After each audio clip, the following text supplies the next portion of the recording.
Hello, everybody. How are you? Good. That's the first time that ever worked. I'm well, thank you. Oh, I heard something noise. Okay. Welcome to La Posada's Matinee Theater. I have the honor of introducing or getting you to Mr. Bert Sapin, who's going to do the introduction. But I wanted to let you know we have some of the most unbelievable. I'll wait till they're done. We have the most unbelievable crew coming to sing tonight, and I hope you enjoyed them as much as I did last night. I get them 2 nights, so I'm excited. So we're going to let it roll and let them introduce them, or we're going to let you introduce them, and make sure the mic gets over to you because you've got the right voice, and we're going to pop it right here for you. We will not have any technical difficulties tonight. Okay? So here we go.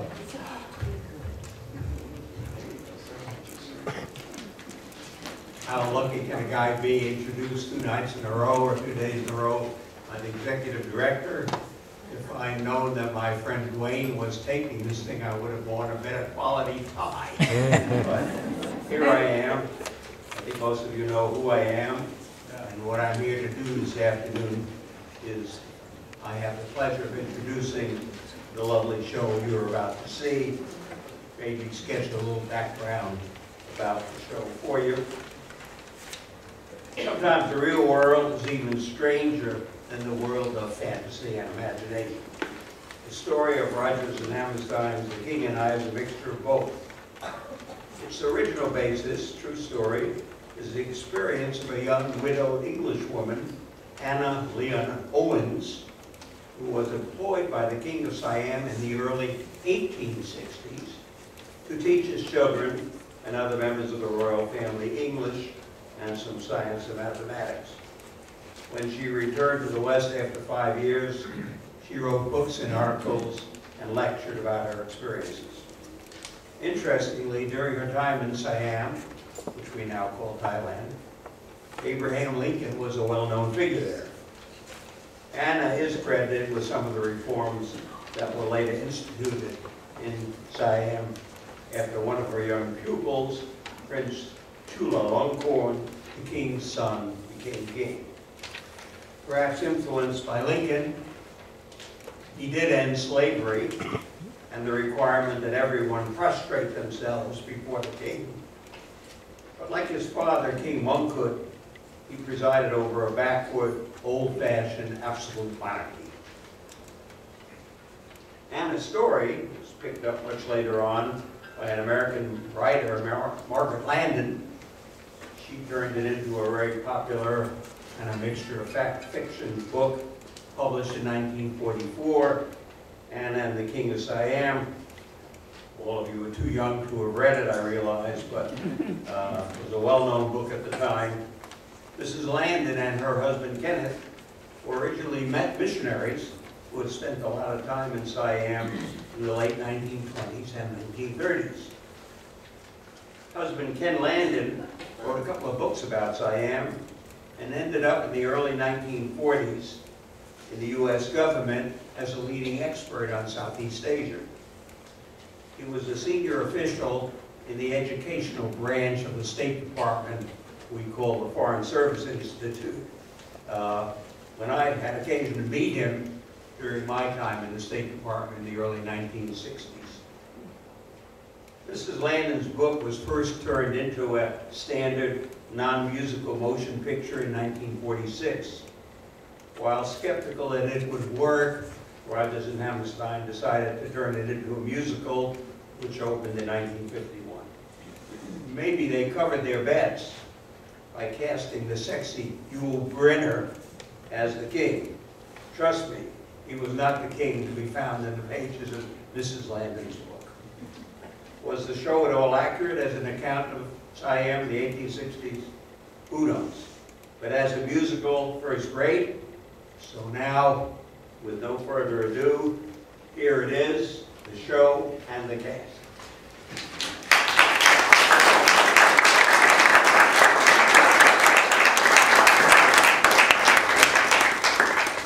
I'm King Mongkut of Siam, and I've decided that I need to bring my country into the modern age by teaching my children and my wives English, science, math, history, geography. I'm most interested in science. So I've written to my secretary, who is in Singapore, and asked my emissary there to please engage a British woman to teach my children and my wives. Only the ones that are in favor at the moment, of course.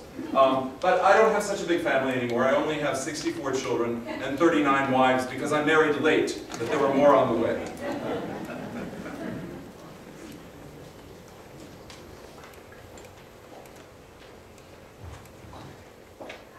Hi, Madam Leonora.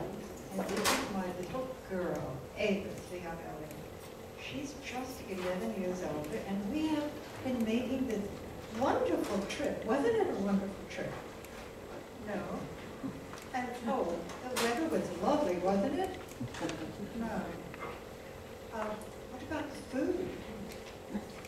I don't think you liked the trip very much to Siam, did you? No.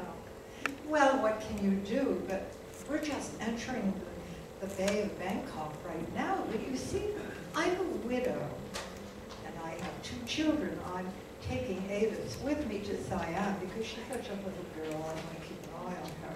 But actually, I have a son, Louis. He's a little older, and I left him in boarding school in England. But because I'm a widow, you see, I have to make a living. So I accepted this position. It's 1862. And I accepted this position to come to Siam to be the governess to the Crown Prince, to Chulalongkorn at the court of Siam. Well, the captain tried to talk me out of it. He said, "Madam, this is no place for a woman with a little child." But I have to do it. And you know, it's really quite beautiful. Look at the landscape. Look at that beautiful palace. Oh, Avis, where are you? Where are you? She's always hiding from me. Oh, my goodness. Is she behind you? The passenger in the blue outfit? She's not here. She's not there. Oh, my goodness. Where is she? Where is she? Is she behind you? She isn't there. Oh, well. I don't know what I'm going to do. I really want her to see the beautiful palace. I think that's the palace with all the gold rooftops and everything looks like it's a big jewel case. I've read about it in books. I think it has gold and silver mosaics so that all the rooftops glisten. Oh, it's really quite beautiful. I don't know what I'm going to do. Oh, Captain. Oh, thank you so much. Avis, wherever you're hiding, the captain has a lovely toy for you. Come out wherever you are. Avis? Oh my goodness, look at this. Isn't that a beautiful elephant? Isn't that lovely? You know, elephants are very important in Siam. As a matter of fact, I have read that the King Mongkut, offered Abraham Lincoln, the president in America, 2 elephants to use in the Civil War. But he didn't do it. You know why? Because it's not hot enough. It's very hot here in Siam. So you see, isn't that fun? Yeah. Now tell me, you're not frightened anymore, are you? You still afraid? Yeah. What are you afraid of? What's wrong? They're all half naked. They're what? They're all half naked. Oh my goodness, they're all half naked. Well, you know, this is the age of Queen Victoria, and I'm not sure we should be using that word naked, but what you really mean is they don't have any clothes from the top up. Well, that's because it's so hot. But we'll get used to that, I hope. I hope we will. But you know what I think we could do? I have learned a little secret. When you're very, very frightened, you whistle. Yes, What? you whistle.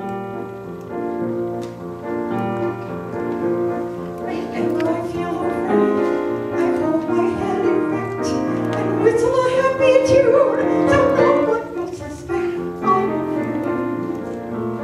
Ushering in my shoes and striking cute and whistle a happy tune, so no one ever knows I'm afraid. The result of this deception is very clear to tell.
a very good idea, and I asked Avis just to sit down for a moment, and I was going to see if we could get our audience with the king.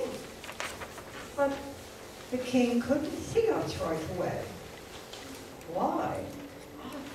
It was shocking because he was accepting a gift from the emissary of Burma. Now, I had read about this in various books. It seemed that nobles would send their beautiful young daughters to the king, become part of the harem. This was to, cement different things that they wanted, different treaties and so forth. Just send your daughter along. Well, here he was accepting this beautiful young girl. She couldn't have been more than 15 or 16 years of age, and frankly, I found it horrifying. The king was walking around looking her over, and not only that, but his subjects were bowing and groveling on the floor. And occasionally, if they didn't bow low enough, he would kick them. Imagine, all of his subjects were acting like toads. Oh, dear.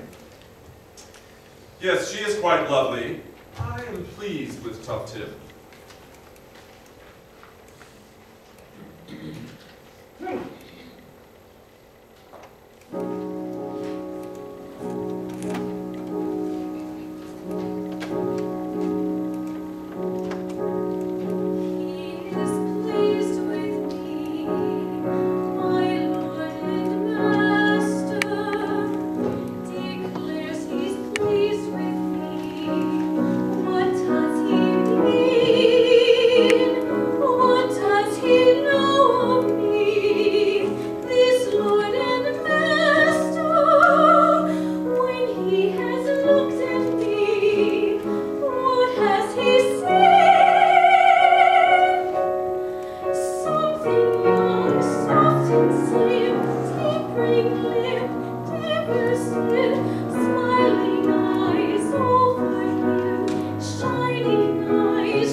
Madam, I am wanting you to teach English, French, and science to my children and wives. Of course, those who are in favor. But I am most interested in science. I know, Your Majesty. I read all about you in various books that you brought the first printing press to Siam, and you have been publishing books and articles. I also expect you to help with my correspondence. You know, I have many letters to write, some in French, English, etc., etc. You are pleased with your quarters in the palace? Yes, they're very lovely, and I'll be happy to help you with all of your correspondence, but that was not in our contract. What was in the contract, Your Majesty, was you were to give me a house of my own, made out of brick, outside of the palace. No, you shall live in palace. You teach in palace. You shall live in palace. You do not live in palace. You do not teach. And you go. Do you understand? Yes, Your Majesty, I do. And then we were escorted to the harem. The harem was guarded by women guards. They were called Amazons. There were 9,000 women in this city, this harem. It was unbelievable. I hadn't even read that there was such a thing. There were old women. There were young women. Many left over from previous kings. There were slaves to take care of all of them. The children were raised there. The boys were taken out of the harem when they were 12 years of age. They were all captives. When I got here, I realized that I was going to keep a diary so that when I left Siam, I'd be able to write some books. One I know that I would write would be the English governance of the court of Siam. Perhaps writing books, which is something that I love to do, would help to support me in my later years. But anyway, when I got there with the Levis, the women quickly gathered around me and wanted to know all about my late husband, Tom.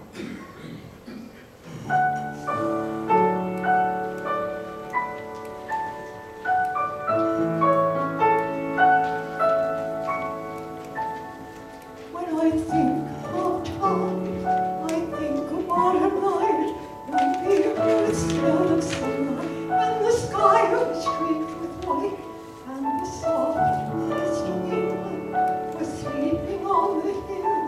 I remember this, and I always will. There are no lovers now on the same silent hill, looking on the same blue sea. And I know Tom and I are a part of them all, and they're all a part of Tom.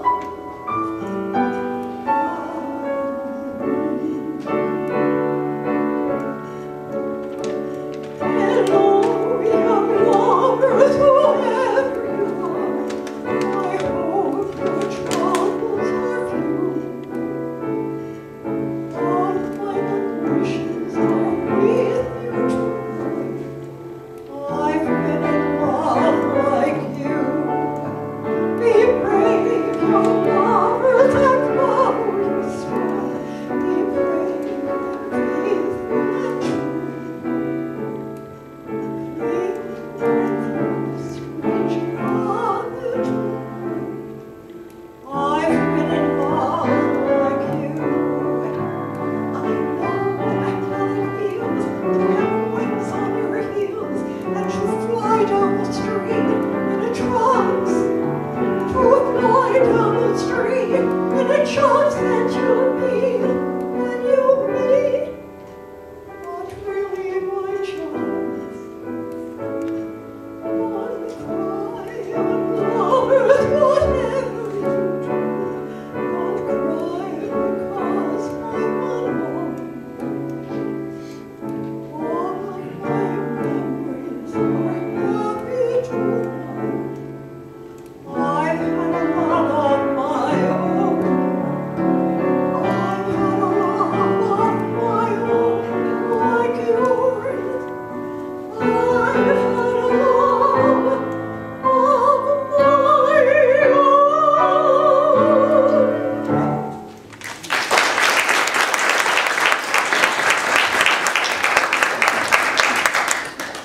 Well, I've been in love with my late husband, Tom, very much, and I could recognize a woman in love. I knew that Topton was in love with Lone Top, the man who brought her from birth. So what did I do? I arranged for them to meet in the garden.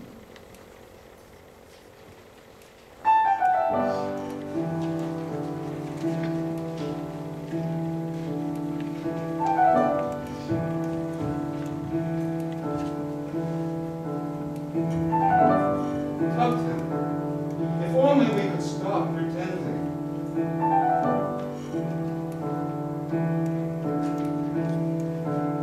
Beacons in a shadow, we hide from the moon. Our meetings are few and over too soon.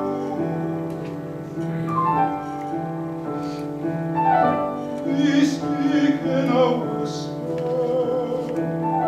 afraid to be heard. When people are near, we speak not a word.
My young son is beginning to ask me many, many questions. How to explain that the king really does not know everything? When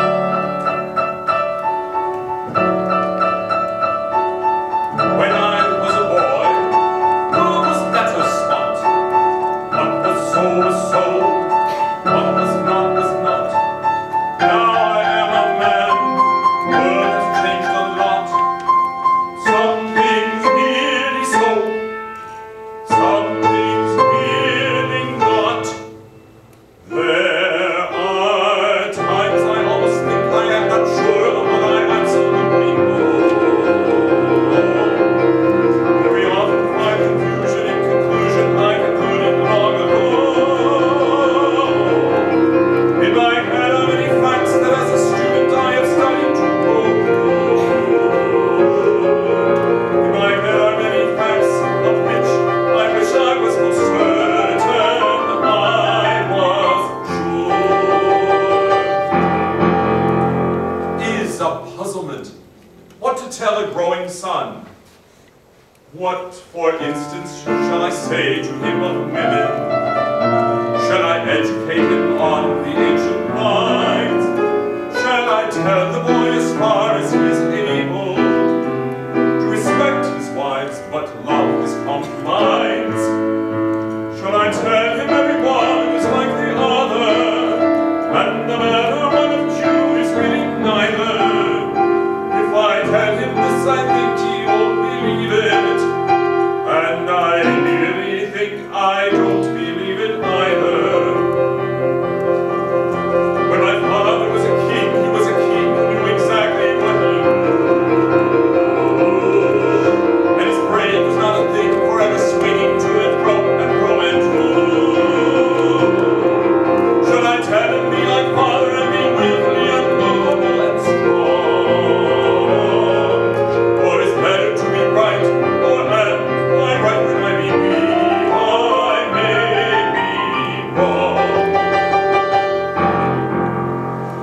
Shall I join with other nations in alliance? If allies are weak, am I not best alone? If allies are strong with power to protect me, might they not protect me out of all I own? Is it dangerous to be trusting one another, or will seldom want to do what other wishes? But unless somebody someday trusts somebody, there'll be nothing left on earth excepting fishes. There are times I almost think nobody's sure what he absolutely knows. Everybody find confusion in conclusion I concluded long ago. And it causes me to learn that no man may be a doubt of what he knows.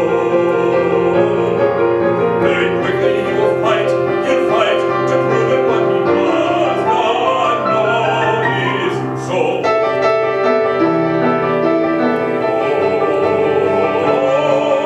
Sometimes I think the people going mad. Sometimes I think the people not so bad. But no matter what I think, I must go on living life. As a leader of my kingdom, I must go forward. A father to my children, and husband to his wife, etc., and so forth. If my Lord in heaven would have shown the way, every day I try to live another day. If my Lord in heaven would have shown the way, every day I do my best for one more day. What is a puzzlement?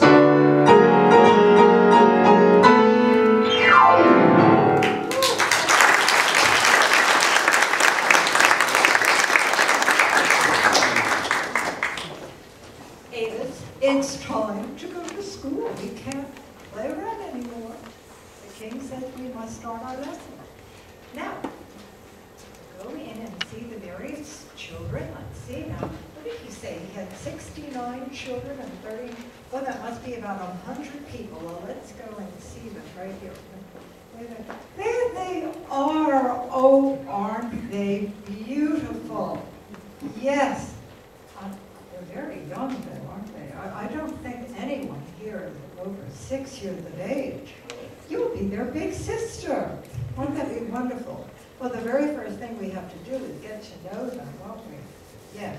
Now, children, everyone got a little notebook today that has the lesson in it. Open up your book.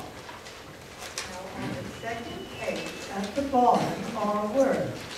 Now, first, Avis and I are going to do this, and then you're going to do it. Don't do it till I point to you. All right? Ready? It's a very ancient saying, and a true and honest thought, that when you become a teacher, all your pupils will be taught. As a teacher, I've been learning, and forgive me if I boast, but I've now become an expert on the subject I like most. Getting to know you. Getting to know you.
In certain countries, the lakes get very hard and you can walk on water.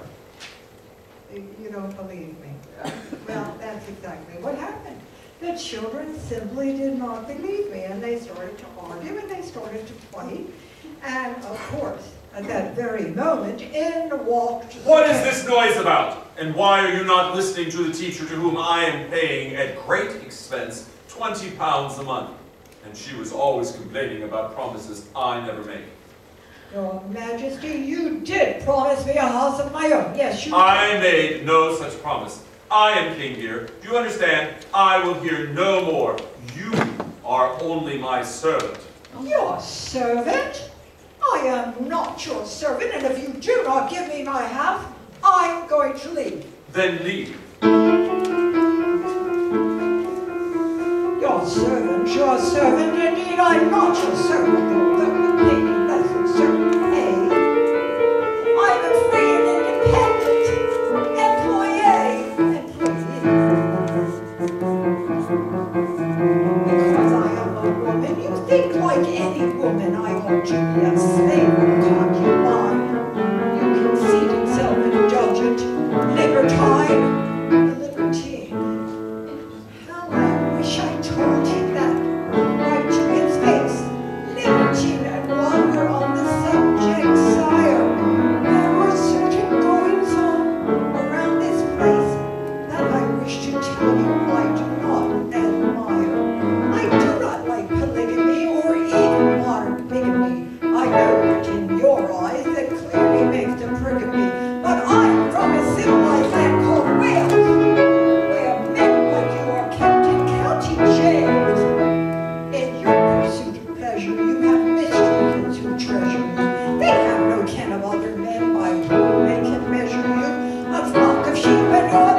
There is much I like in you, but it's also very true that you're spoiled.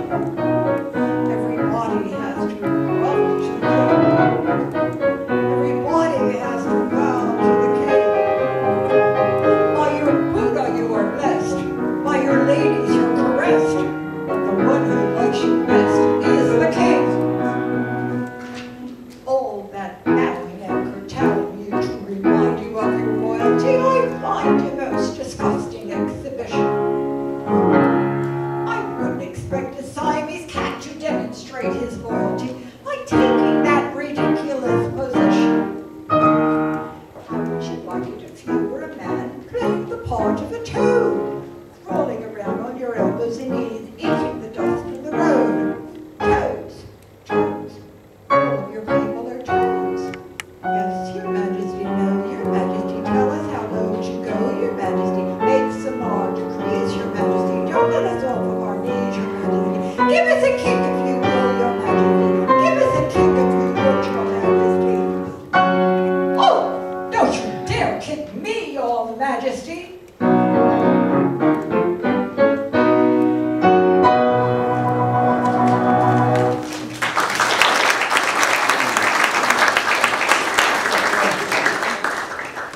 With all of my problems, though, there are rumors that Lun Pa is going to take my favorite, my Tup Tin, back to Burma.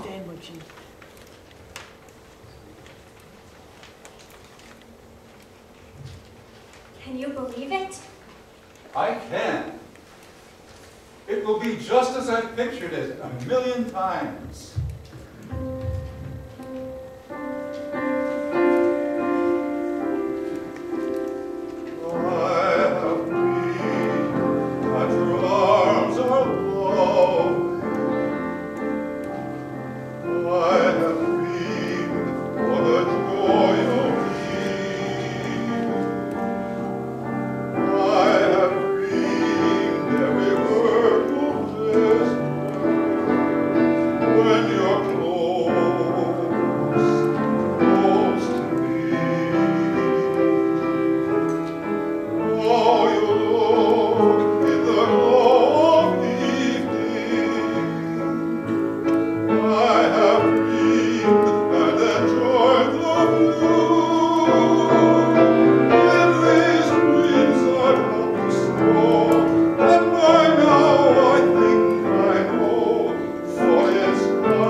king did indeed capture the lovers, and he threatened to kill them I couldn't live in Siam anymore. I told the king, I'm leaving. You're a barbarian. Indeed you are. With no hope. But Madame Tiang, the eldest wife who had befriended me when I first came into the harem, asked me, please don't leave. The king really needs you, Mrs. Anna, and so do the children.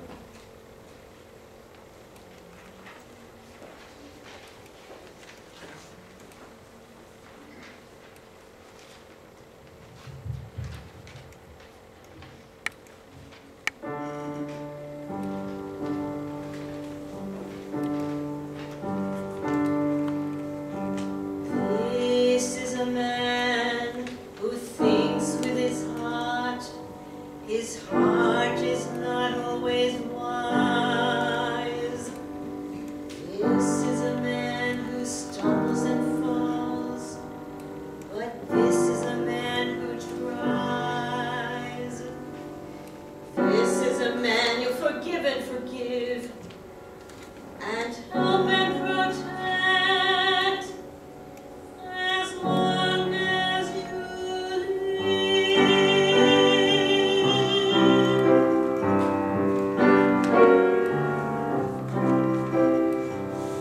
He will not always say what you would have him say, but now and then he'll say something wonderful.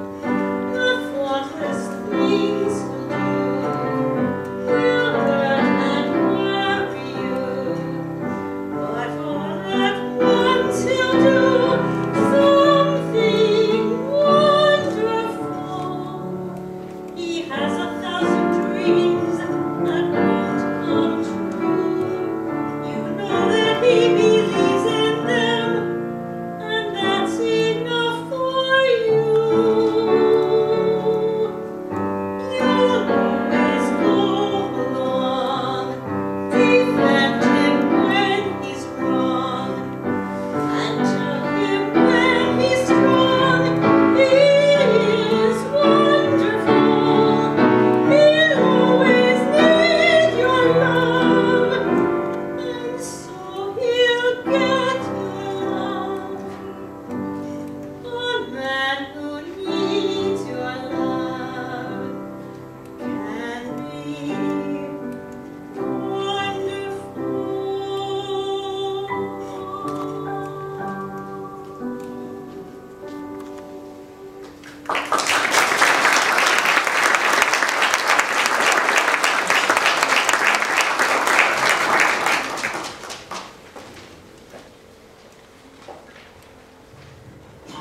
So of course I relented and returned to help the king, and he did indeed prove to the world that Siam was a modern country and the only Southeast Asian country to escape European colonization. But one of the things he decided to do was to give a big banquet for all the foreign diplomats.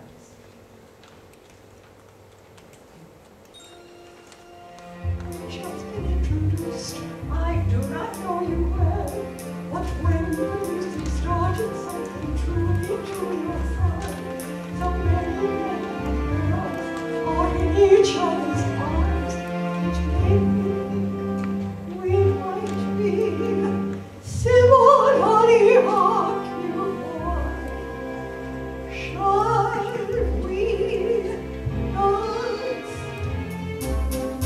On a bright cloud of music, shall we glide? Shall we dance? Shall we sing the sacred night and divide? Or perchance, when that last little star has left the sky, shall we still be together with our arms around each other, and shall you be my new romance? On that clear understanding that this kind of thing can happen, shall we dance? Shall we dance? Shall we dance? Well, now we're going to have to learn how to dance. Oh, I don't dance on. Oh, yes, you have to learn. No, I'm the king. Kings don't dance. Oh, if kings and angels will try to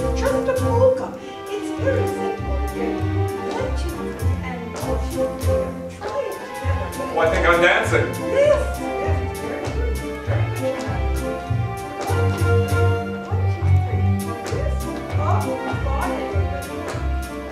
And shall you be my new romance? One that clear understanding that this kind of thing can happen. Shall we dance? Shall we dance? Shall we dance? Now let's greet Jerry Jelly, our cat.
Next year with us, next season, with the Ziegfeld Folly Show.